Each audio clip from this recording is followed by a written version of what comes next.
ونعوذ بالله من شرور أنفسنا ومن سيئات أعمالنا من يهده الله فلا مضل له ومن يضلله فلا هادي له وأشهد أن لا إله إلا الله وحده لا شريك له وأشهد أن محمدا عبده ورسوله ما بعد.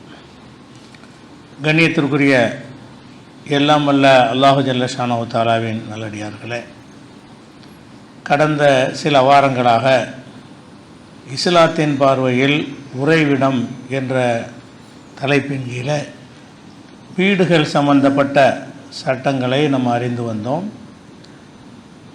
இன்று முதல் நம்ம வாழ்க்கையில் கடைப்பிடிக்க வேண்டிய முக்கியமான ஒரு அம்சத்தை நம்ம அறிந்து கொள்ள கடமைப்பட்டிருக்கிறோம். அது என்ன முக்கியமான விஷயம் என்று சொன்னால், நம்முடைய பண்புகள், குணநலன்கள், அவை நம்முடைய சமுதாயத்தில் ரொம்ப தரங்கெட்டதாக இருப்பதை நம்ம பார்க்குறோம். நம்முடைய வணக்க வழிபாடுகள் எப்படி சரியாக இருக்க வேண்டுமோ, அதே மாதிரி நம்முடைய நம்பிக்கைகள், ஈமான் சம்பந்தப்பட்ட விஷயங்கள் எப்படி சரியாக இருக்க வேண்டுமோ, அதே போல் நம்முடைய குணநலன்களும் சரியாக இருக்க வேண்டும். இந்த குணநலன்கள் விஷயத்தில் முஸ்லீம் சமுதாயம் ரொம்ப பொடுபோக்கான ஒரு தன்மையில் இருப்பதை பார்க்கிறோம். நபிகள் நாயகம் ஸல்லல்லாஹு அலைஹி வஸல்லம் சொன்னார்கள், இன்ன மின் ஹியாரிக்கும் அஹ்ஸனுக்கும் அஹ்லாகா. உங்களில் சிறந்தவர் யார் என்று சொன்னால் நல்ல குணமுடையவர்கள். சிறந்தவர் என்பது தொழுகை, இபாதத்து அதை கொண்டு தீர்மானிக்கப்படுவது கிடையாது. நற்குணங்கள், நல்ல பண்புகள் இருக்க வேண்டும். நல்ல பண்புகள் யாரிடத்தில் இருக்கிறதோ அவர்கள் தான் உங்களிலே சிறந்தவர்கள் என்று நபிகள் நாயகம் ஸல்லல்லாஹு அலைஹி வஸல்லம் சொன்ன செய்தியை புகாரியில் 3559வது ஹதீஸை நீங்கள் பார்க்கலாம். அப்போ நல்ல குணங்கள் என்பதில் ஏராளமான நற்குணங்களை நம்ம இழந்திருக்கிறோம். ஏராளமான தீய குணங்கள் நம்மிடத்தில் மலிந்து காணப்படுகிறது. அதில் முக்கியமாக முதலாவதாக எடுத்துக்கொள்வதாக இருந்தால் இந்த பொய் சொல்லக்கூடிய ஒரு குணம். பொய் சொல்லுதல் என்பது இரத்தத்தில் ஊறிப்போனதாக இருக்குது. இன்றைய சமூகத்தில் நீங்கள் பார்த்தீங்கன்னு சொன்னால் எல்லாமே பொய்யில் தான் கட்டமைக்கப்பட்டிருக்கிறது. பொய் சொல்வதை பற்றி எந்த ஒரு உறுத்தலுமே இல்லாமல் சர்வசாதாரணமாக பொய் சொல்லக்கூடியவர்கள் அதிகரித்திருக்கிறார்கள்.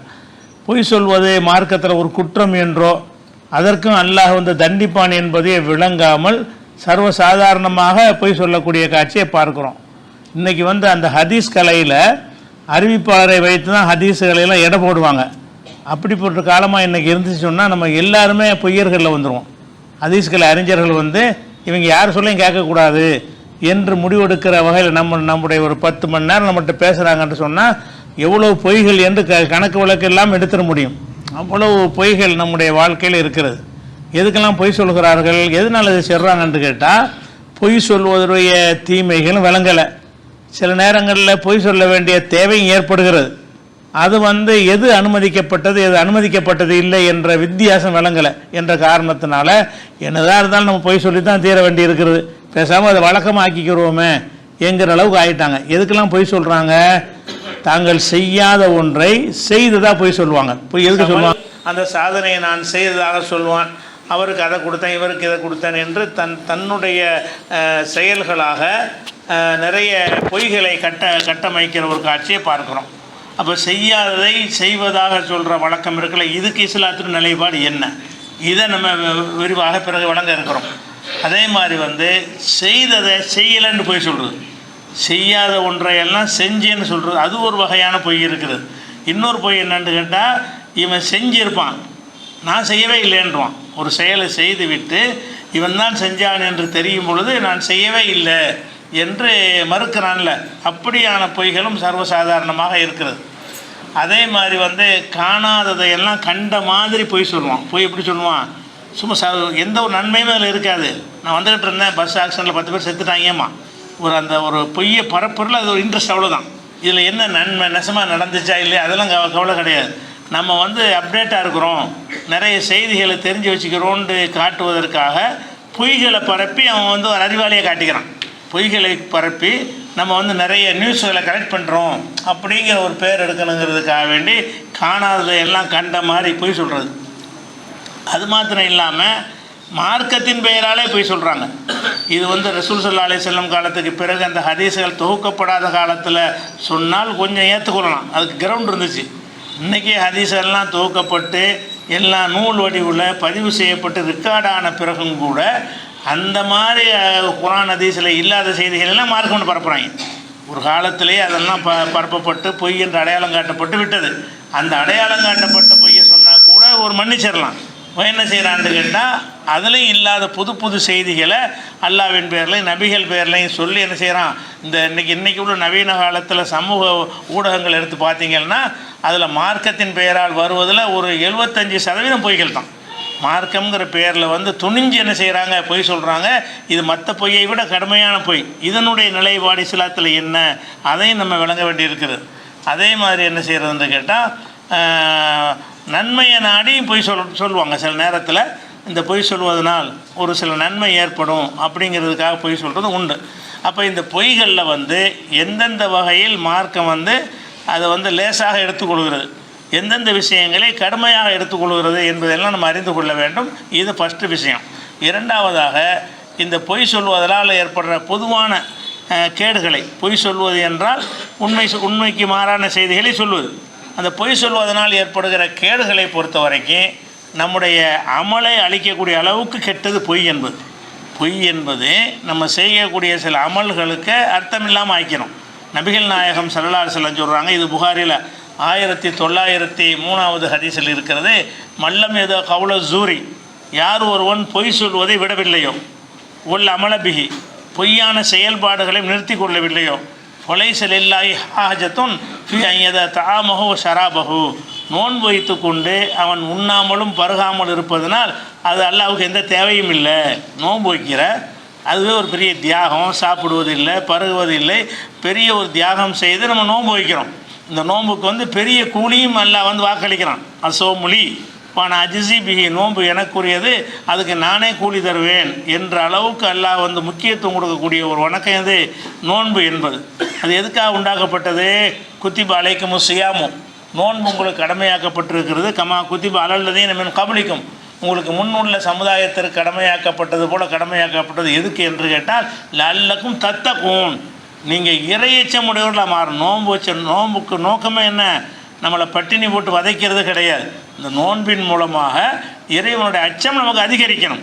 நேற்று இருந்ததை விட இன்றைக்கு நமக்கு அச்சம் ஜாஸ்தி ஆகணும். அந்த மாதிரியான ஒரு பக்குவப்படுத்துவதற்கு ஒரு பயிற்சி தான் நோன்பு என்பது. இவ்வளோ பெரிய வணக்கத்தை செஞ்சுட்டு பொய் சொன்னான் என்று சொன்னால் இவன் பட்டினியாக கிடந்ததும் இவன் தாகமாக கிடந்ததும் எனக்கு தேவையில்லைங்கிறான்லாம். இவன் இப்போ பசி தியாகம்லாம் பண்ணுறான், பண்ணின்னு பொய் வேற சொல்கிறான். அப்போ இந்த பொய் சொல்கிறதுனால என்ன ஆகுதுன்னு கேட்டால் நோன்புக்கு நன்மை இல்லாமல் போயிடுது, செஞ்ச நோன்புக்கு பயனற்றதாக போயிடுதுன்னா எவ்வளோ பெரிய ஒரு கெட்ட விஷயம் பொய் என்பது. எப்படி சொல்கிறாங்க? மல்லம் ஏதா கவுல ஜூரி, யார் ஒருவர் பொய் சொல்வதை விட்டுவிடவில்லையோ, ஒரு அமலபிஹி, அந்த பொய்யாக செயல்படுவதை விட்டுவிடவில்லையோ, ஃபலைஸலில்லாஹி ஹாஜத்துன், அல்லாஹ்வுக்கு தேவை கிடையாது. ஃபி அய்யத தஆமஹு ஷராபஹு, இவன் உணவையும் பானத்தையும் விட்டுவிட்ட காரணத்தினால், விட்டுவிட்டது அல்லாஹ்வுக்கு எந்த தேவையும் கிடையாது. நீ பசியாக, எனக்கு என்னடா தேவை? உன்னை பசியாக போடுறதுக்காக நோன்பு வச்சுருக்கிறேன், நோன்பு வைக்க சொன்னேன், என்னை அஞ்ச வேண்டும் என்பதற்காக நான் அதை கடமையாக்கியிருக்கிறேன். அந்த நோன்பை நோட்டுக்கிட்டு பொய் சொல்கிறீங்க, அந்த நோன்பை வைத்துக்கொண்டு நீ பொய் சொன்னாய். ஆனால் இப்போ என்னை பற்றி அச்சமாக உனக்கு இல்லையே அப்படிங்கிறதுனால என்ன ஆகுதுன்னு கேட்டால் அந்த அமலை அழிச்சிருந்து அர்த்தம். அதான் அர்த்தம். நீ பட்டினியாக கிடந்ததும் தாகமாக கிட அல்லாஹ்வுக்கு தேவையில்லை என்று சொன்னால் அந்த நோன்பு ஒப்புக்கொள்ளப்படாது. அந்த நோன்புக்கு எந்த விதமான கூலியும் அல்லாஹ்வால் தரப்படாது. எந்த நோன்புக்கு? நோன்பு வைத்து கொண்டே பொய் சொன்னார், அந்த அழிச்சது. அப்புறம் அவ்வளோ பெரிய ஒரு விஷயமாக இருக்கிறது. அதே மாதிரி வந்து அல்லாஹ் திருக்குர்ஆனில் சொல்லி காட்டும் பொழுது ஃபீ குலூபிஹிம் மரதும், அவங்களுடைய உள்ளங்களில் நோய் இருக்கிறது. இப்போ சாதகம், இது முனாஃபிகளை பற்றி அல்லாஹ் சொல்கிறான். நபிகள் நாயகம் ஸல்லல்லாஹு அலைஹி வஸல்லம் காலத்தில் வந்து இரட்டை வேடம் போடக்கூடியவர்கள் இருந்தார்கள். மூமின்கள்கிட்ட வந்தால் நாங்கள் உங்களை சேர்ந்த ஆள் கேட்பாங்க, காவிர்கள்ட்ட போனால் நாங்கள் உங்களை சேர்ந்த ஆள் கேட்பாங்க. இப்படி ரெண்டு பக்கமும் முகத்தை காட்டக்கூடியவர்கள் இருந்தாங்க. அவங்கள பற்றி எல்லாம் சொல்லிவிட்டு உலகம் அதாபுன் அலீம், இவங்களுக்கு துன்புறுத்துகிற வேதனை இருக்கிறது. விமாக்கவனை எக்கதிப்போன், இவர்கள் பொய் சொல்கிற காரணத்தினால். அவங்க துன்புறுத்துகிற வேதனை எதனால் கொடுக்கப்படுதுன்னு கேட்டால் பொய் சொல்கிறதுனால. அப்போ முனாஃபிக்குகளுக்கு வந்து துன்புறுத்தும் வேதனை அல்லாஹ் சித்தப்படுத்தி வைத்திருக்கிறான் என்பதற்கு காரணமாக அல்லாஹ் என்ன சொல்கிறான்னு கேட்டால் பிமாக்கானும் எக்கதிப்போன், இவர்கள் பொய் சொல்லக்கூடியவர்களாக இருந்த காரணத்தினால் கடுமையான தண்டனை இருக்கிறது என்று இது குர்ஆனில் 2வது சூறாவில் 10வது வசனத்தில் இதை பார்க்குறோம். அதே மாதிரி நபிகள் நாயகம் ஸல்லல்லாஹு அலைஹி வஸல்லம் சொல்கிறாங்க, அலைக்கும் பிஸ்ஸிதுகி, நீங்கள் உண்மையை பற்றி பிடித்து கொள்ளுங்கள். உண்மை பேசுவதை, உண்மையை தான் சொல்லணும் என்பதை உறுதியாக எடுத்துக்கொள்ளுங்கள். ஏன்னு கேட்டால் ஃபைன்ன சிதுக்க யஹதி இலல் பிர்ரி, உண்மை சொல்வது தான் நன்மை செய்வதற்கு உங்களுக்கு வழிகாட்டும். உண்மையை சொல்ல நீங்கள் தவறிட்டீங்கன்னா உங்களுக்கு நேர் வழி காட்டாது. உண்மையை சொல்லிக்கிட்டே வந்தால்தான் ஃபைன்ன சிதுக்க யஹதி இலல் பிர்ரி, நன்மை செய்வதென்பால் நல்ல காரியத்தின்பால் உங்களுக்கு அது வழிகாட்டும். இன்னல் பிர்ர யஹதி இலல் ஜன்னதி, அந்த நல்ல காரியங்கள் உங்களுக்கு சொர்க்கத்தில் கொண்டே சேர்க்கும். அப்போ உண்மையை சொல்லி கொண்டு வந்தால் தான் நீங்கள் நன்மை செய்வீங்க. பொய்யை சொல்ல ஆரம்பிச்சுன்னு வைங்களேன், நீங்கள் நன்மை செய்ய மாட்டீங்க. நன்மை செய்வ வழியில் நீங்கள் விலகி போயிடுவீங்க. விலகி போனால் சொர்க்கத்துக்கு போக முடியாது என்று சொல்லிவிட்டு, ஒமா எசாலு ரஜுல் எஸ்துக்கு எத்தஹர்ற செதுக்க, ஒரு மனிதன் உண்மை சொல்லி கொண்டே இருக்கிறான், உண்மையை தேடி தேடி சொல்லிக்கொண்டே இருக்கிறான். அப்படி இருப்பானே ஆனால் ஹத்தா யுக்குத்தப இந்தல்லாஹி சித்தியக்கா, அல்லாவிடத்தில் சித்திக்கு என்று இவன் பதிவு செய்யப்படுவான். சித்திக்கு என்று சொன்னால் மிக மிக உண்மையாளர்னு அர்த்தம். அது ஒரு பெரிய தகுதி. அபூபக்கரை தான் நம்ம சித்திக்குன்னு சொல்லுவோம். அபூபக்கர் உள்ள தான் ரசூல் ஸல்லல்லாஹு அலைஹி வஸல்லம் அவர்கள் சித்திக்கு என்கிற ஒரு அடைமொழியில் அழைத்தார்கள். அது மாதிரி நீங்கள் ஆகலாம், நானும் ஆகலாம். எப்போ ஆகலாம்னு கேட்டால் உண்மையை தான் சொல்லணும். எந்த ஒரு சந்தர்ப்பத்தில் மார்க்க அனுமதிச்சிருக்கிற அந்த விதிவிலக்கை நம்ம பிறகு சொல்லுவோம். அதை தவிர மற்ற எந்த இடங்கள்லையும் உண்மையைத்தான் பேசுவோம் என்பதில் நம்ம உறுதியாக இருந்தோம் என்று சொன்னால் படிப்படியாக நம்முடைய அந்தஸ்து உயர்ந்து சித்திக் என்கிற உயர்ந்த தரஜா, சித்திக்குன்னா நபிமார்களுக்கு அடுத்த தரஜா, அந்த ஒரு அந்தஸ்து உள்ளவனாக ஒரு மனிதனால் ஆக முடியும். நம்ம அதுக்கு தான் ஆசைப்படுறோம். மறுமையில் நம்ம சொர்க்கத்துக்கு போகணும்னு ஆசைப்படுறோம். அதை விடவும் ஆசைப்படணும், அதில் உயர்ந்த தரஜாவுக்கு போகணும். சொர்க்கத்தில் பல படித்தரங்கள் இருக்குது. அந்த படித்தரங்களில் நபிமாருடைய தரம் உயர்ந்த தரம், அதுக்கு போக முடியாது. அது கீழே உள்ளதில் சித்திக்கு சுகதான்று பல படித்தரங்களை எல்லாம் வச்சுருக்கிறான். நம்ம எதில் இருக்க ஆசைப்படணும்? நபிமார்களுக்கு அடுத்து உள்ள தரஜாங்கிற சித்திக்குன்னா நபிமார்களுக்கு என்ன கேட்டகரியெல்லாம் கொடுக்குறான்னா அடுத்த அந்தஸ்தில் வைக்கிறான். யாரை வைக்கிறான்? பெரிய பெரிய இபாதத்து வாளிகளை வைக்கலை, வணக்கசாலிகளை வைக்கலை. உண்மை சொல்லிக்கிட்டு இருக்கிறவனுக்கு தான் அந்த தரஜா கிடைக்கும். உண்மையே சொல்லி கொண்டு வந்தானே ஆனால் இவன் தொழுகை, நோம்பை, இபாத் இதுகளுக்கெல்லாம் கிடைக்கிறதை விட எதில் முக்கியமானது கிடைக்குது? உண்மை சொல்கிற காரணத்தினால் சித்திக் என்கிற ஒரு பட்டத்தை அல்லாஹ் கொடுக்குறான். அதே மாதிரி வையாக்குமல் கதிப, பொய் சொல்வதை விட்டு உங்களை நான் எச்சரிக்கிறேன். இதெல்லாம் அது ரசூலுல்லாஹ் சொன்ன சொல்லு. ஃபைனல் கிதுப யஹதி இலல் ஃபுஜூர், பொய் பாவத்துக்கு வழிகாட்டும். உண்மை எப்படி நல்லதுக்கு வழிகாட்டுமோ அதே மாதிரி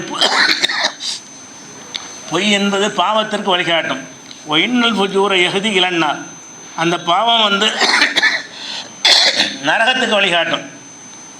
இப்படியே ஒருத்தன் பொய் சொல்லிக்கொண்டே வந்தானே ஆனால் ஹத்தா யுகுத்தப இந்தல்லாஹி கதாபன், அல்லாவிடத்தில் பெரும் பொய்யன் என்று ரெக்கார்டாயிரும். பொய் சொல்லிட்டு வந்தான்னு சொன்னால் ஒரு பொய் 2 பொய்ன்னு பார்த்துட்டு வருவான். அல்லாஹ் பொய்க்கு மேலே பொய்க்கு மேலே பொய்க்கு மேலே பொய்க்கு மேலே பொய் சொல்லிக்கிட்டு வந்தான் என்று சொன்னால் இவனுக்கு அல்லாவுடைய ரெக்கார்டில் என்ன ஆகுதுன்னு கேட்டால் பெரும் பொய்யர்கள்னு ஒரு பட்டியல் எல்லாம் போடுவான்.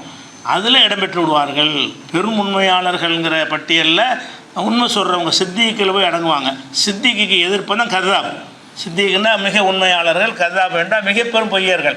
அப்போ பொய்யருங்கிறது அவனுடைய பட்டமாய் போயிடும் அல்லாவிடத்தில் அப்படின்னு ரசூல் ஸல்லல்லாஹு அலைஹி வஸல்லம் அவர்கள் எச்சரிக்கிறாங்க. அதனால் இந்த பொய் சொல்வதுங்கிறதுக்கு அதுவும் பாவம். நம்ம வேணும் விளங்கணும். தொழுவாட்டி குற்றம் மாதிரி, நோன்பு விட்டால் குற்றம் மாதிரி, பாவங்கள் செய்வது, மதுபானம் அருந்துவது, விசாரம் செய்வது, திருடுவது, கொள்ளையடிப்பது, இதெல்லாம் எப்படி பாவங்களாக இருக்கிறதோ இதுக்கெல்லாம் அல்லாஹ் எப்படி கேள்வி கேட்பானோ அந்த மாதிரி பொய்களுக்கும் கேட்பான். பொய்களும் ஒரு பாவம். பொய்களும் அல்லாஹ்வுடைய ஒரு தண்டனைக்குரிய விஷயமாக நம்ம என்ன செய்யணும் வழங்கிக்கலாம். ரசூல் ஸல்லல்லாஹு அலைஹி வஸல்லம் அவர்கள் ஒரு இரவில் ஒரு கனவு காண்றாங்க. அந்த கனவு கண்டதை மக்களுக்கு விளக்குறாங்க. 2 வானவர்கள் என்னை அழைத்து சென்றார்கள் அப்படின்னு சொல்லிட்டு அந்த விண்ணுலகில் நடக்கிற பல காட்சிகள் உங்களுக்கு காட்டப்படுகிறது. அதில் ஒரு காட்சி என்னென்னு கேட்டால், ஒருத்தனுடைய அந்த தாவா கட்டை இருக்குல்ல, அந்த கடவாயில் என்ன செய்கிறாங்கன்னா பெரிய பாறாங்கல்ல வச்சு நசுக்கிற மாதிரி ஒரு காட்சியை பார்க்குறாங்க. அந்த இந்த கனவு காட்சி தான் இது. கனவு காட்சி நல்லா எடுத்து காட்டுறான். மலக்குமார்களை அழைச்சிக்கிட்டு போகிறாங்க. ரசூலுல்லாஹ் பார்க்குறாங்க. இந்த மாதிரி ஒருத்தனை போட்டு என்ன செய்ய கல்லால் அடிச்சுக்கிட்டு இருக்கிறாங்க. ஏன் இப்போ இது யார் இவனை ஏன் அடிக்கிறாங்கன்னு கேட்கும்போது, இவன் தான் பொய் சொல்லிக்கிட்டே தெரிஞ்சவன், பொய் சொல்லிக்கிட்டே தெரிஞ்சு எல்லா பக்கம் இவனுடைய பொய்கள் பரவி பயங்கரமான விளைவுகளை ஏற்படுத்தினுச்சு இல்லையா, அப்படிப்பட்டவன் இவன் திரும்ப எழுப்பப்படுற வரைக்கும் இந்த தண்டனை கொடுக்கப்பட்டுகிட்டே இருப்பான் அப்படின்னு சொல்லி அந்த மலக்குமார்கள் ரசூலுல்லாஹ்வுக்கு விளக்கம் சொல்லுவாங்க. அப்போ பொய்க்கு வந்து புகாரில் 6096வது ஹதீஸில் இந்த செய்தி நீங்கள் பார்க்கலாம். அப்போ பொய் சொல்வதற்குன்னு என்ன இருக்குது, ஒரு தனியான ஒரு தண்டனை அல்லாஹ் சிறப்பாக வைத்திருக்கிறான். மற்ற கெட்ட செயல்களுக்கு இப்படி தண்டனை இருக்கிறதோ அதே மாதிரி பொய்க்கும் ஒரு தண்டனை வைத்திருக்காங்க. அதனால் பொய் சொல்ல பயப்படணும். பொய் உண்மையைத்தான் சொல்லணும், எது உண்மையோ அதை மட்டும்தான் பேசணும் என்கிற ஒரு நிலைக்கு வந்துடணும். இன்னும் சொல்ல போனால் நபிகள் நாயகம் ஸல்லல்லாஹு அலைஹி வஸல்லம் அவர்கள் அல்லாஹ்வுடைய தூதர்னு சொன்னாங்கல்ல, அந்த அல்லாஹ்வுடைய தூதர் என்பதை வந்து எதை வச்சு அவன் நிறுவப்படுதுன்னா, காஃபியர்கள் எதை வச்சு ஏற்றுக்கிறாங்கன்ட்டு கேட்டால், இவர் பொய்யை சொன்னதில்லை, ஒரு தூதரை நியமிப்பதற்காக அல்லாஹ் எப்படி அவங்கள வந்து பயிற்றுவித்து கொண்டு வர்றான்னு கேட்டால் 40 வருஷ காலம் அவங்க வாழ்நாளில் ஒரு பொய்யும் சொன்னதில்லை. பொய்யே சொல்லாதவராக மக்கள்கிட்ட காட்டி அப்போ முதலாக சொந்தக்காரங்களுக்கு அறிவுரை சொல்லணும், நல்லா எச்சரிக்கை பண்ணுவான். நபியான உடனே ஊருக்கெல்லாம் உபதேசம் பண்ணாமல் முதல்ல உன்னுடைய நெருங்கிய உறவினர்களுக்கு எச்சரிக்கை பண்ணு, வந்து ரசிகரத்தக்கள் அக்கரபீன், உன்னுடைய நெருங்கிய உறவினர்களுக்கு எச்சரிக்கை பண்ணுன்னு உத்தரவு வந்த உடனே சொந்தக்காரங்களெல்லாம் கூப்பிட்றாங்க. கூப்பிட்டு வச்சு ரசூலுல்லாஹ் என்ன செய்கிறாங்க, ஒரு சஃபா மர்வா மலைக்கு மேலே நின்று கொண்டு இந்த பக்கம் இவங்க இருக்கிறாங்க. மலை வந்து பின்னாடி இப்போ மலை இடிச்சு விட்டாங்க, சஃபா மர்வாலாம் இடிச்சு விட்டானுவோம். அந்த மலைக்கு பின்பக்கமாக உள்ள ஒரு செய்தி சொல்லி காட்டுறாங்க. நீங்கள் வந்து இந்த மலைக்கு பின்னால் இருந்து ஒரு படை உங்களை தாக்குவதற்காக வந்து கொண்டிருக்கிறது என்று நான் சொன்னால் நீங்கள் நம்புவீங்களான்னு கேட்குறாங்க. அது இந்த பக்கம் இந்த மாதிரி மக்கள் இருக்கிறாங்க, பின்னாடி வந்து மலை மறைச்சிருக்கிறது, மலைக்கு பின்னாடி இருந்து, இது மலைன்னு வச்சுக்கிறோம், இந்த மலைக்கு பின்னாடி இருந்து ஒரு பெரிய படை உங்களை தாக்குவதற்காக வந்து கொண்டு இருக்கிறது என்று நான் சொன்னால் நீங்கள் நம்புவீங்களா அப்படின்னு கேட்குறாங்க. அப்போ இருந்து 50 பேர் என்ன செய்கிறாங்கன்னா, கண்டிப்பாக நம்புவோம். ஏன் நம்புவோம் என்று கேட்டால், மா ஜர்ரபுனா அலைக்க இல்லா சிதுக்கா, நீங்கள் உண்மையை தவிர வேறு எதையும் சொல்லி நாங்கள் பார்த்ததே இல்லை இது வரைக்கும். ஏற்கனவே பல பொய் சொல்லியிருந்தால் இது உண்மையாக இருக்குமா பொய்யாக இருக்குமான்னு எனக்கு சந்தேகம் வரேன். சொல்கிறாரு, நீங்கள் இல்லை சொல்கிறீங்க, நீங்கள் பொய்யை சொல்ல மாட்டீங்களே. இப்போ நபியாக ஆவதற்கு அப்போ தான் டிக்ளேர் பண்ணுறாங்க நபிங்கிறது அன்றைக்கி தான் வந்து முதல் வகையை மக்கள்கிட்ட சொல்கிறாங்க. சொன்னோன்னு அந்த மக்கள்கிட்ட என்ன ரிப்ளை வருதுன்னு கேட்டால், மா ஜர்ரபுனா அலைக்க இல்லா சிதுக்கா, உண்மையை தவிர உங்களிடத்தில் நாங்கள் கண்டதே இல்லையே. நாங்கள் என் மலைக்கு பின்னாடி வர்றோன்னா போய் எட்டி பார்த்து தேடி பார்த்தெல்லாம் நம்ப மாட்டோம், நீங்கள் சொன்னோன்னு நம்பிடுவோம் நாங்கள். ஏன்னாட்டா நீ பொய்யை சொல்ல மாட்டீங்க. அப்போ நபிகள் நாயகம் ஸல்லல்லாஹு அலைஹி வஸல்லம் அவர்களை அந்த பொய் சொல்லாதவர் எங்கே, அதனால் சாதிக்குன்னு உங்களுக்கு பேர். அந்த காஃபியர்களே என்ன செஞ்சாங்க, சாதிக்கு உண்மை சொல்கிறவர்னு அவருக்கு பட்டம் கொடுக்குற அளவுக்கு அந்த 40 வருஷ காலம் நபியாகிற 40 வருஷ காலம், நபியாவதற்கு முந்திய 40 வருஷ காலமும் நபியானதற்கு பிறகு உள்ள வாழ்க்கையிலையும் உண்மையை தவிர ஒன்றும் சொன்னது கிடையாதுங்கிற அளவில் அல்லாஹ் அவங்கள வந்து வார்த்தெடுத்து வந்தான். அதனால் உண்மைங்கிறது அவ்வளோ பெரிய விஷயமாக இருக்கிறது. இந்த பொய் சம்பந்தமாக சொல்லும் பொழுது மார்க்கத்தில் வந்து பாவங்கள் நிறைய இருக்குது. அந்த பாவங்களை இஸ்லாம் வந்து வகைப்படுத்துது. எல்லா பாவமும் ஒன்றும் சொல்ல முடியாதுல்ல, பெரும்பாவம் சின்ன பாவம்னு இருக்கத்தான் செய்கிறது. பெரும்பாவத்தை ரசூலுல்லாஹ் ஒரு நாள் பட்டியல் போடுறாங்க. அலா உநப்பியுக்கும் பி அக்பரில் கபாயிரி, பாவங்களில் மிகப்பெரிய பாவத்தை உங்களுக்கு நான் சொல்லட்டுமா என்று மக்கள்கிட்ட கேட்குறாங்க. பாவங்கள் இருக்கிறது, அந்த பாவங்களில் பெரிய ஃபஸ்ட்டு எதை வைக்கலாம், செகண்ட் எதை வைக்கலாம், அந்த ஒரு லிஸ்ட்டை உங்களுக்கு சொல்லட்டுமா அப்படின்னு கேட்குறாங்க. சஹாபாக்கள்லாம் சொல்கிறாங்க, பலா யா ரசூலுல்லாஹ், அது சொல்லுங்கள் அல்லாஹ்வுடைய தூதரே, பெரும்பாவத்தை சொல்லித்தாங்க. அப்போ ரசூலுல்லாஹ் சொல்கிறாங்க, ஃபஸ்ட்டு வந்து அல் இஷ்ராக்கு பில்லாஹ், முதலாவது பாவம் அல்லாஹ்வுக்கு இணை. இது எல்லோரும் தெரிஞ்ச விஷயம்தான். அல்லாஹ்வுக்கு இணை கற்பித்தல், அல்லாஹ்வுக்கு இணை கற்பித்தல் தான் பாவத்திலேயே முதல் பாவம். அதுக்கு நிகரான பாவம் ஒன்றுமே கிடையாது. அதனால தான் ஷிர்க்குகளில் மன்னிப்பு இல்லைங்கிறான். உலகத்தில் வாழும்போது திருந்திக்கிட்டால் மன்னிப்பு இருக்கிறது. இந்த ஷிர்க் வச்ச நிலையிலே மரணித்து விட்டார்கள் என்று சொன்னால் அவர்களுக்கு என்ன கிடையாது, மன்னிப்பே கிடையாது. வேறு பாவங்களை எல்லாம் இன்னல்லாஹ லா யக்ஃபிரு யுஷ்ரக பிஹி, தனக்கு இணை கற்பிக்கப்படுவதை எல்லாம் மன்னிக்க மாட்டான். யக்ஃபிரு மாதூன தாலிக லிமன் யஷா, அதுக்கு கீழே உள்ள பாவத்தை வந்து நாடுனா மன்னிச்சிருவான். ஷிர்க்குக்கு மன்னிப்பு கிடையாது. அல்லாஹ்வுக்கு இணை கற்பித்த நிலையில் ஒருவர் மரணித்து விட்டாரையானால் அவருக்கு மன்னிப்பே கிடையாதுன்ற அளவுக்கு அல்லாஹ் சொல்கிற விஷயம் இது, இந்த ஷிர்க்குங்கிற பாவம். அதுக்கு தான் ஃபஸ்ட்டு என்ன செய்கிறாங்கன்னு கேட்டால் அல் இஷ்ராக்கு பில்லாஹ், முதலாவது பாவம் வந்து அல்லாஹ்வுக்கு இணை கற்பித்தல். இதுதான் பெரும்பாவத்தில் முதலிடம்ட்டாங்க. ரெண்டாவது உக்கூக்குல் வாலிதைனி, தாய் தந்தையரை வந்து நோவினைப்படுத்தல். ரெண்டாவது எது, அல்லாஹ்வுக்கு இணை கற்பிக்கிறதுக்கு அடுத்த பாவம்னு எடுத்துக்கிட்டிங்கன்னு சொன்னால் கொலை செய்கிறதோ கொள்ளையடிப்பதோ நீங்கள் தொழுவாமல் இருப்பதோ நோம்பு, அதெல்லாம் ரெண்டாவது இடத்துல வராது. ரெண்டாவது இடம் எதுன்னு கேட்டால் உக்கூக்குல் வாலிதைன், தாய் தந்தையரை நோவினைப்படுத்துவது. அவங்க தான் நம்மளை வளர்த்து ஆளாக்கி நமக்காக கஷ்டப்பட்டு ஒரு மனிதனாக இன்றைக்கி வாழ்ந்து கொண்டிருக்கிறோம் என்றால் நம்முடைய பெற்றோர்கள் தான் காரணம். நமக்காக வேண்டி எவ்வளோ பெரிய தியாகங்கள் செய்கிறார்கள் என்பதை நீங்கள் உங்கள் பிள்ளைகளை வளர்ப்பதற்கு தியாகம் செய்யும்போது உங்களுக்கு தெரியும். உங்கள் பிள்ளைகளை வளர்க்குறதுக்கு எவ்வளோ கஷ்டப்படுறீங்க, சிரமப்படுறீங்க. அதை நினச்சி பார்த்தாலே உங்கள் தாய் தந்தையர் இந்த மாதிரி உங்களை ஆக்குவதற்கு என்ன பட்டிருப்பாங்கன்னு உங்களுக்கு தெரியும்.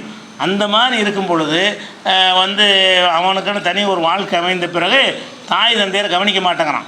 அவங்க மனநோவு விதமாக நடந்துக்கிறான். அவங்களுக்கு செய்ய வேண்டிய கடமையை செய்ய மாட்டேங்கிறான். தாய் தந்தையரை மதிக்க மாட்டேங்கிறான். அதிகமான பேர் இப்போ என்னன்ட்டுக்கிட்டால் முதியோர் இல்லத்தில் கொண்டே சேர்க்குறாங்க. தாய் தந்தையரை முதியோர் இல்லத்தில் சேர்த்து விட்டுட்டு எனக்கு பொறுப்பே இல்லைங்கிற மாதிரி இருக்கிறாங்க. அல்லது ரொம்ப வீட்டில் வைத்திருந்தால் கூட ரொம்ப கேவலமான நிலையில் வராண்டாவில் போட்டு விட்டு என்ன செய்கிறது, அவங்கள எந்த ஒரு கவனிப்பா, அதாவது மலை ஜலத்திலேயே ஊறி கிடக்கிற அளவுக்கு அந்த மாதிரி போட்டு விட்டு என்ன செய்கிறாங்க, ஒரு கவனிப்பார்ட்டு வச்சிடுறாங்க. திட்டுறாங்க, எப்போ செத்து தொலைவ, நீ எப்போ போவே என்றெல்லாம் கேட்கக்கூடிய பெற்றோர்கள்லாம் இருக்கிறாங்க. பெத்து வளர்த்து ஆளாக்கியிருக்காங்க. நம்ம சின்ன பிள்ளையாக இருக்கும்போது நம்மளுடைய எல்லா அசிங்கங்களையும் அவங்க வந்து சுமந்துக்கிட்டாங்க. அவங்களும் இந்த நிலைக்கு ஆளாக இருக்கிறாங்களே அப்படின்னு விளங்காமல் என்ன செய்கிறான்னு கேட்டால் பெற்றோரை தொல்லைப்படுத்துகிறான். அந்த பெற்றோரை தொல்லைப்படுத்தல் எப்படிப்பட்ட குற்றம் என்று சொன்னால் அல்லாவுக்கு ஷிர்க் வைக்கிற அடுத்த குற்றம். இன்றைக்கி அல்லாவுக்கு ஷிர்க் வைக்கிற அடுத்த இந்த குற்றத்தை நம்ம நிறைய பேர் செய்கிறோமா இல்லையா? கல்யாணம் பண்ணி ஒரு வாழ்க்கையை அமைந்த பிறகு பெற்றோரை வந்து ஒரு கணக்கில் எடுத்துக்கிற மாட்டேங்கிறான். பெற்றோரை வந்து நோவினைப்படுத்துவது மட்டுமே அவனுடைய இலக்காக ஆகிவிடுகிறது. பெற்றோரை தொல்லைப்படுத்தல் என்பது நீங்கள் தொழுகை, நோன்பு, இபாதத்து, பெரிய அதெல்லாம் நிற்காது அல்லாவிடத்தில். ஏன்னா நீங்கள் இதெல்லாம் செஞ்சு இருந்தாலும் இந்த 2வது இடத்து பாவத்தை செஞ்சால் தான் நிற்பீங்க. வந்து அல்லாவிடத்தில் நிற்கக்கூடிய நேரத்தில் தராசில் எடை போட்டான்னு சொன்னால் பெரிய பாவமுள்ள ஷிர்க்குக்கு அடுத்த பாவமாக இருக்கிறது. நீங்கள் செஞ்ச எல்லா அமலையும் கீழே தாழ்த்திடும். அவ்வளோ பெரிய பாவமாக ரசூல் ஸல்லல்லாஹு அலைஹி வஸல்லம் சொன்னது என்னென்னு கேட்டால் பெற்றோர்களை வந்து மனவேதனைப்படுத்துவது. அவங்க மனம் கோணாமல் அதாவது மார்க்க விஷயத்தில் அவங்களுக்கு இணங்கி போகக்கூடாது. அதையும் எல்லாம் சொல்லி காட்டுறான். வைன் ஜாஹதா கலான் துஷிரி கபி மாலை சில கபி இல்முன், எனக்கு இணை கற்பிக்குமாறு உன்னுடைய பெற்றோர்கள் உன்னை வற்புறுத்தினால் ஃபுலா துத்தீஹுமா, அதை நீ கேட்காத. ஓ சாஹிபுமா ஃபித் துன்யா மாரூஃபா, உலக விஷயத்தில் அவங்கள்ட்ட அழகியமல் நடந்து கொள். குர்ஆனில் அல்லாஹ் என்ன சொல்லி காட்டுறான், உன்னுடைய தாய் தந்தையரை வந்து அல்லாவுக்கு ஷிர்க் வைக்க சொல்கிறாங்க. அந்த தர்காவுக்கு போயிட்டு வாங்கன்னு கூப்பிட்றாங்க. அதை நீ கேட்காத. தாய் தந்தையர் சொல்லிட்டாங்களேன்னு எதை கேட்கக்கூடாது, அல்லாவுக்கு மாற்றமான விஷயங்களை சொன்னால் கேட்கக்கூடாது என்பதை தவிர மற்ற விஷயங்கள்ல எல்லாம் அவங்களுக்கு செய்ய வேண்டிய கடமைகள் எந்த குறை வைக்கக்கூடாது பெற்றோர்களுக்கு. அவ்வளோ பெரிய விஷயமாக ரசூலுல்லாஹ் 2வது பாவமாக சொல்லி காட்டுறாங்க. இந்த 2 விஷயத்தை சொல்லும்போது ரசூல் ஸல்லல்லாஹு அலைஹி வஸல்லம் அவர்கள் இப்படி சாய்ந்துக்கிட்டு இருந்தால் சொன்னாங்களாம். உட்காந்துக்கிட்டு சொல்லலை. ரசூல் ஸல்லல்லாஹு அலைஹி வஸல்லம் அவரோடு தலான் இப்படி சாய்ந்த நிலையில் இந்த 2 விஷயத்தை சொன்னாங்க. சாய்ந்து இருந்தவங்க திடீர்னு எந்திரிச்சு உட்காடுறாங்க 3வது சொல்கிறதுக்காக வேண்டி. இந்த 2 விஷயத்தை சொல்லும் பொழுது சாய்ந்து இருந்தாங்க. 3வது என்ன செய்கிறாங்கன்னா கவுலு ஜூர், இந்த 3வது பொய் சொல்வது. பெரும் பாவங்களில் பெரிய பாவம் எது? பொய் சொல்வது என்பதை வந்து ரசூல் ஸல்லல்லாஹு அலைஹி வஸல்லம் அவர்கள் இதை 3 தடவை சொல்கிறாங்க. எந்த அளவுக்கு திருப்பி கவுலு ஜூர் கவுலு ஜூர் கவுலு ஜூருங்கிறாங்க. அப்போ அல்லாவுக்கு இணை கற்பித்தல்னு சொல்லும்போது படுத்துக்கிட்டு சொல்கிறாங்க. பெற்றோருக்கு நோவினைப்படுத்துவதையும் படுத்த நிலையில் சொல்கிறார்கள். அந்த 3வது பொய்யை சொல்லும்போது என்ன செய்கிறாங்க, அதிக அழுத்தம் கூட சொல்கிறாங்க. கவுலு ஜூர் பொய் சொல்வது 3வது பெரிய பாவம். பாவங்கள் எவ்வளோ பாவங்கள் உலகத்தில் இருக்கிறது. அந்த பாவங்களில் 3வது இடத்துல கொண்டு போய் பொய்யை வைக்கிறாங்கன்னு பாருங்களேன். அந்த 3வது இடத்துல வைத்து விட்டு அதை 3 தடவை சொல்கிறாங்கன்னா பாருங்களேன். அந்த அளவுக்கு ரசூல் ஸல்லல்லாஹு அலைஹி வஸல்லம் எச்சரிக்கை பண்ணாங்க என்றது புகாரியில் 2654வது ஹதீஸில் இருக்கிறது. அதே மாதிரி வந்து இன்னொரு இடத்துல ஹதீஸில் இதே விஷயம் எப்படி வருதுன்னு கேட்டால் ஃபமா ஜால யகூலுஹா ஹத்தா குல்து லா யஸ்குத்து, இந்த பொய் சொல்லுவது என்கிறத 3 தடவை சொன்னாங்கன்றதில் ஒரு அறிவிப்பில் இன்னொரு அறிவிப்பில் சொல்லிக்கிட்டே இருந்தாங்க. வாயை மூட மாட்டாங்களான்னு சொல்கிறல, பொய் சொல்லுவது அப்படின்னு திரும்ப திரும்ப திரும்ப ரசூலுல்லாஹ் சொல்லி கொண்டிருந்தார்கள். எதில் 3வது பாவத்தை சொல்லும்போது அப்படின்னா பொய் எவ்வளோ பெரிய பாவம். பொய் சொல்வதற்கு கொஞ்சம் கூட ஒரு உறுத்தல் இல்லாமல் ஒரு கூச்சம் இல்லாமல் சர்வ சாதாரணமாக சொல்கிறோமே, அது வந்து அல்லாஹ்விடத்தில் 3வது பாவமாக நிற்கிறது. அல்லாஹ்வுக்கு இணை கற்பிக்கிறது, பெற்றோரை தொல்லைப்படுத்துவதுக்கு அடுத்த பாவமாக நிற்கிதுன்னு சொன்னால் பொய்யில் நம்ம எவ்வளோ கவனமாக இருக்க வேணும்னு இருக்குது. அல்லாஹ் குர்ஆனில் என்ன செய்கிறான்னு கேட்டால் ஒஜ்தனிபு ரிஜ்ஸ மினல் அவ்சான் ஒஜ்தனிபு கவுல ஜூர், 22வது அத்தியாயத்தில் 30வது வசனத்தில் அல்லாஹ் சொல்லி காட்டுகிறான், அந்த சிலை வணக்கத்தை விட்டு விலகி கொள்ளுங்கள். ஒஜ்தனிபு கவுல ஜூர், பொய் சொல்கிறது விலகி. அது 2 சொல்கிறான்ல, 2 விஷயத்தை விலகி கொள்ள சொல்கிறான். ஒன்று ஷிர்க்கு, 2வது சொல்கிறது பொய். அதாவது ஒஜ்தனிபு ரிஜ்ஸ மினல் அவ்சான், சிலைகள் என்ற அசுத்தங்களை விட்டு நீங்கள் விலகி கொள்ளுங்கள். ஒஜ்தனிபு மேலும் விலகி கொள்ளுங்கள். கவுல ஜூர், பொய் சொல்வதை விட்டு விலகி கொள்ளுங்கள். அப்போ அல்லாஹ்வுக்கு இணை கற்பிப்பதை விட்டு விலகி கொள்ளுங்கள்னு சொல்லிவிட்டு அது மாதிரியான ஒரு பெரிய பாரதூரமான விஷயத்தான் அல்லாஹ் சொல்லணும். ஆனால் பாரதூரமான விஷயந்தான், நம்ம சின்னதாக நினைக்கிறோம். பொய் தான் பாரதூரமான விஷயம். அடுத்ததாக அல்லாஹ் எதை சொல்கிறான்னு கேட்டால் பொய் சொல்லிடாதீங்க, பொய்யை விட்டு விலகிக்கிறங்க. என்று ஒரு அழுத்தம் கொடுத்து அல்லாஹ் கட்டளை இடுகிறான் என்று சொன்னால் நம்ம என்ன செய்யணும்? பொய் சொல்வதற்கு ரொம்ப ரொம்ப ஒரு அஞ்ச வேண்டும். இன்னும் சொல்லப்போனால் மறுமை நாளில் மகா கெட்டவன் யாருன்னு கேட்டால் இந்த பக்கம் ஒரு மூஞ்சி அந்த பக்கம் ஒரு மூஞ்சி காட்டி பொய் சொல்லக்கூடியவன். இங்கே உங்கள்கிட்ட வந்தால் உங்களுக்கு தகுந்த மாதிரி பேசுகிறது, அங்கே போனால் அவங்களுக்கு தகுந்த மாதிரி பேசுகிறது. இப்போ இடத்துக்கு தகுந்த மாதிரி அதான பொய்ங்கிறது. இடத்துக்கு தகுந்த மாதிரி பேசுனால பொய் சொல்கிறான்னு அர்த்தம். அங்கேயும் பொய் சொல்கிறான், இங்கேயும் பொய் சொல்கிறான். அப்போ இவன் தான் என்ன செய்கிறது? அதாவது தஜிது மின் ஷர்ரின் நாஸ் யௌமல் கியாமா இந்தல்லாஹ், அல்லாஹ்விடத்தில் கியாமத்து நாளில் மகா கெட்டவன் யார் என்று சொன்னால் தல் வஜ்ஹைனி, ரெண்டு முகம் உடையவன். ரெண்டு முகம் என்றால் என்ன? அல்லது ஏத்தி ஹாவுலாய் வஜ்ஹின் ஓ ஹாவுலாய் வஜ்ஹின், இங்கே வரும்போது ஒரு முகத்தை காட்டக்கூடியவன், அங்கே வரும்போது வேறு முகத்தை காட்டுறவன். இப்படி ரெண்டு முகம் காட்டக்கூடிய பொய் சொல்லக்கூடியவன் தான் அல்லாஹ்விடத்தில் மகா கெட்டவன் என்றும் ரசூலுல்லாஹ் என்ன செய்கிறாங்க? சொல்லி காட்டுறாங்க. அப்போ அந்த பொய் சொல்வது ஒரு பயங்கர மண்ணில் விளைகிறது. பொய் சொல்கிறது பாவங்கிறது வழங்கணும். முதல்ல நம்ம என்ன செய்யணும்? எல்லாத்தையும் வழங்கியிருக்கணும். எத்தனையோ பாவங்களை வழங்கியிருக்கணும். பொய் என்பது ஒரு பெரிய பாவம். அது அல்லாஹ்வுக்கு இப்போ பெரும்பாவத்தில் 3வது இடத்தில் உள்ள ஒரு பாவம், கடுமையான தண்டனை தரக்கூடிய பாவம் என்று நம்ம என்ன செய்யணும்? விளங்கி கொள்ள வேண்டும். இன்னும் சொல்ல போனால் மறுமையில் சொர்க்கத்துக்கு போவதற்கே எதை காரணமாக்குறான்னு கேட்டால் உண்மை தான் உங்களை சொர்க்கத்தில் சேர்க்கும். குர்ஆன் அல்லாஹ் சொல்லி காட்டுறான். ஈசா நபியை பற்றி அல்லாஹ் விசாரிப்பான். ஈசா நபிட்டு என்ன விசாரிப்பான்? உன்னுடைய உம்மத்தார்கள்லாம் உன்னே கடவுள்ண்டாங்க, உன்னுடைய தாயாரை கடவுள்னு சொன்னாங்க, நீ தான் அதை சொன்னியா அப்படின்னு மறுமை நாளில் கேட்பான். அவர் என்ன செய்வார்? நான்லாம் சொல்லவே கிடையாது, நான் அல்லாஹ்வை மட்டும் வணங்கன்னு தான் சொன்னேன், அவங்க வழிகட்டு போனதுக்கு நான் காரணம் இல்லை அப்படின்னு சொல்லிட்டு அவர் உள்ளதை சொல்லிடுவார். நீ விரும்பினா நீ தண்டிச்சிக்க, நீ விரும்பினா மன்னிச்சிக்க, உன் அதிகாரத்தில் உள்ளது, நான் இவர்களுக்கு ஆனால் பேச மாட்டேன் அப்படின்னு அவர் சொல்லிடுவார். இது சொன்னோன்னு அல்லாஹ் சொல்கிறான், காலல்லாஹு ஹாதா யோமுன் யன்ஃபவு சாதிக்கன சிதுக்கும், இதுதான் உண்மை சொல்பவர்களுடைய உண்மை பயனளிக்கும் நாள். இவர் உண்மை தானே சொல்கிறாரு. ஈசா நபி சொன்னது உண்மையான பதில் என்பதனால் அல்லாஹ் அதை தொடர்ந்து சொல்கிறான். ஹாதா யோமு என்பவு சாதிக்கன சிதுக்கும், உண்மை சொல்லக்கூடியவர்களுக்கு உண்மை பயனளிக்கக்கூடிய நாள். லகும் ஜன்னாத்துன் தஜ்ரீமின் தஹத்தில் அன்ஹார், உண்மை சொல்கிறவங்களுக்கு தான் சொர்க்கச்சோலைகள் இருக்கிறது, அதன் கீழ் ஆறுகள் ஓடும் என்று இப்படிலாம் சொல்லி காட்டுறான். அப்போ உண்மை சொல்வதற்குரிய நன்மைகள், பொய் சொல்வதற்குரிய கேடுகள் இன்னும் நிறைய இருக்கிறது. அதை பார்த்துவிட்டு இந்த பொய்யில் எத்தனை வகை இருக்குது, எந்தெந்த வகையில் எல்லாம் நம்ம எவ்வளோ தூரமாக விலகி இருக்க வேண்டும், எந்தெந்த பொய்களுக்கு நமக்கு அனுமதி இருக்கிறது என்ற விஷயங்களை இன்ஷா அல்லாஹ் நம்ம அடுத்தடுத்த வாரங்களில் பார்க்கலாம். அஸ்ஸலாமு அலைக்கும்.